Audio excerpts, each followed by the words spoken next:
The road to Omaha officially begins in Austin, Texas, as Jim Schlossnagle and the Texas Longhorns look to get back to the promised land in Omaha, Nebraska, helping us break down the Austin Regional, what's going to be a fun weekend of baseball down in the 40 acres. Evan Vieth for Inside Texas. He joins the show, one of the best in the business when it comes to talking all things horns. Evan, what's going on? Appreciate you taking the time. Really excited to chat with you.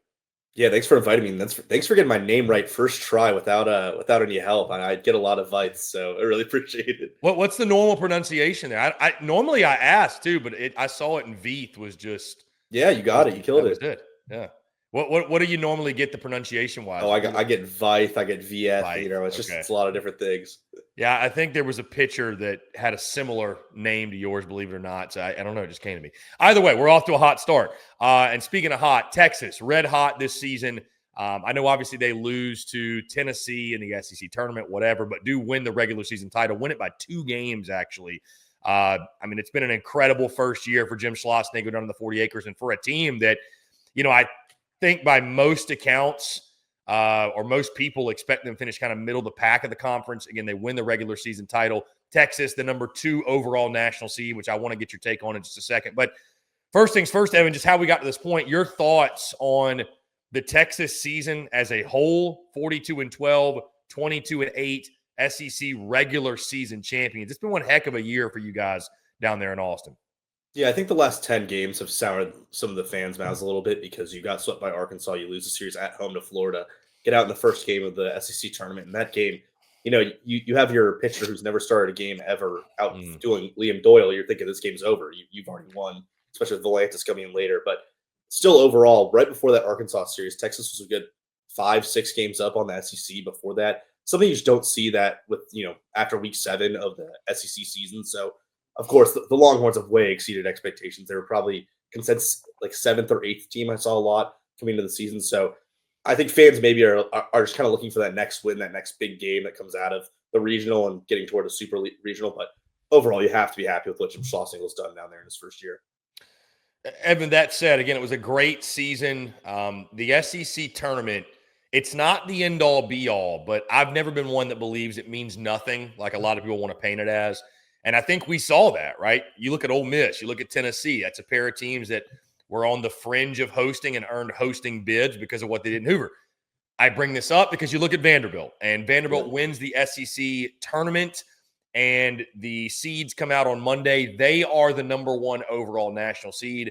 Texas is number 2.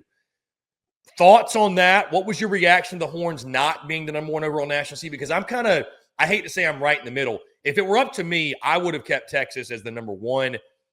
I'm a big believer that the conference tournament does matter. But that being said, I don't think it's more important than the full body of work and what you did in 10 weeks of conference play and throughout an entire season. Again, we're splitting hairs 1 and 2. But what was your reaction to Texas not getting that number 1 seed, instead being number 2? Yeah, it kind of made me look a fool because after that Oklahoma series, when they won 2 on the road in Norman, I was saying to all of our readers, hey, this is the number 1 seed. They've gotten it locked up. It doesn't really matter what happens from here on out. But give it to Vanderbilt. Their run was fantastic. And at the end of the day, when you look at kind of RPI, SOS, ELO numbers, they're ahead of Texas in pretty much all of them. They played a harder competition. They have a better RPI. And they also have an SEC championship, which seems like the committee kind of values it similarly. Obviously, it's a little bit harder to win the full regular season. But I think it doesn't really matter at the end of the day. When you look at the draws, we can get into that later, I assume. I don't even think Texas would have preferred what Vanderbilt got. I think they're pretty happy with what they have at the number 2 spot. So it doesn't matter. You're a top 8 seed. You're a top 2 seed. So you're having an advantage no matter what going into this postseason. And Evan, you mentioned, with that being said, the draw that Texas got. Obviously, they'll open up on Friday in Austin against Houston Christian. The other 2 teams, one team that Texas is very familiar with, UTSA. They saw them earlier in the season, and Kansas State will also be at Dish Falk as well. What was your initial reaction to the draw, to the field for the Horns? Obviously, again, like you mentioned, you look across the landscape. There's no such thing as an easy regional, but certainly there's some more manageable than others. Your just immediate reaction to the draw that Texas got.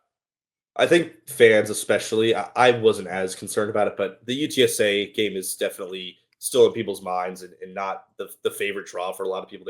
You don't want to face a team that's already played at the Dish and beaten you there, which is what was really funny about a lot of the draws in this field of 64 is that a lot of teams who've played each other are familiar with the ballparks they're going to, which is not normal for college baseball. So UTSA has played there this year, HCU has played here this year, and then Kansas State played in the dish a lot in the Big 12. So a lot of familiarity for these teams, but I still do think overall you have to be pretty happy about this draw. HCU is probably not going to give you much of a fight in that 1-4 game, which means you can maybe use someone like Walker or Cade Bing, like the third or fourth starter in your rotation, and then have your ace out against a UTSA or Kansas State team that's already used their best guys, used their best bullpen arms so they can get that first win. So I think Texas is pretty happy about that. But more than anything, I think the potential super regional draw is a really good one in that Los Angeles region.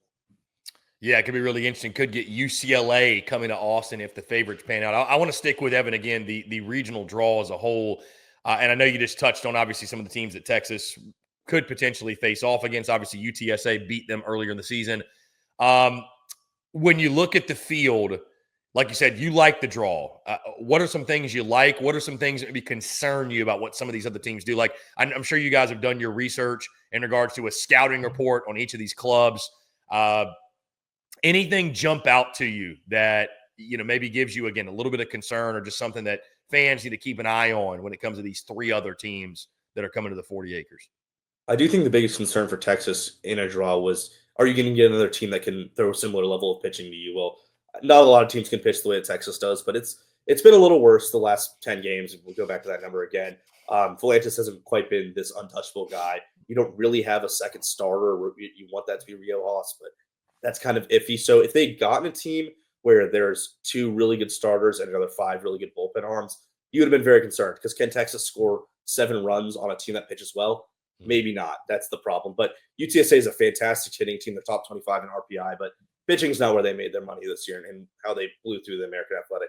Kansas State's a more balanced team, but their starting pit rotation's not something that scares you a lot. It's 3 lefties who all are kind of in that 5 ERA range. So, and then the HCU, I think they're 94th in RPI. They're just not a team. I think they were 6th in the Southland in the regular season.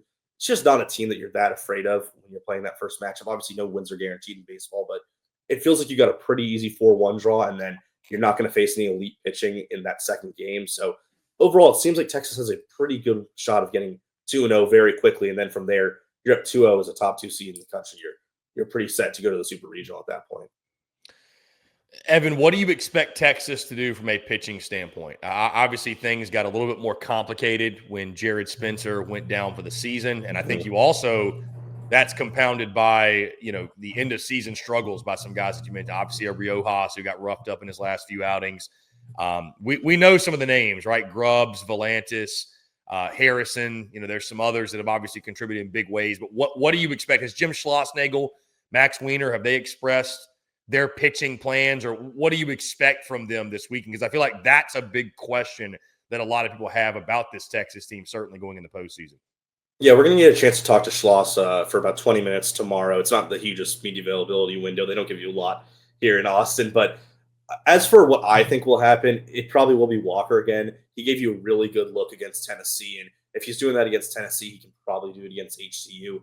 We were thinking he was going to go 2 innings because Tennessee has 5 of their top 6 hitters that hit from the left side of the plate. And then he gets through 1 through 9 pretty much perfect. And you're saying, well, he's going to go another inning and maybe more. And he got 4 1/3 out of a really good Tennessee offense. So I'd assume it's Walker. And then if you're up already, you give guys like Cade Bing, who's the Tuesday guy, started the season as a Sunday guy, but really been the Tuesday starter for most of the year. Jason Flores, a really good freshman, really good location on his fastball, but not a super high contributor throughout the season. And then relievers like Grayson Saunier has been pretty good this year. And then Andre Duplantier II, who's 6-year senior, kind of a really big character guy on the team, but has struggled a lot this year. So I think that's what you see on Friday when they play HCU.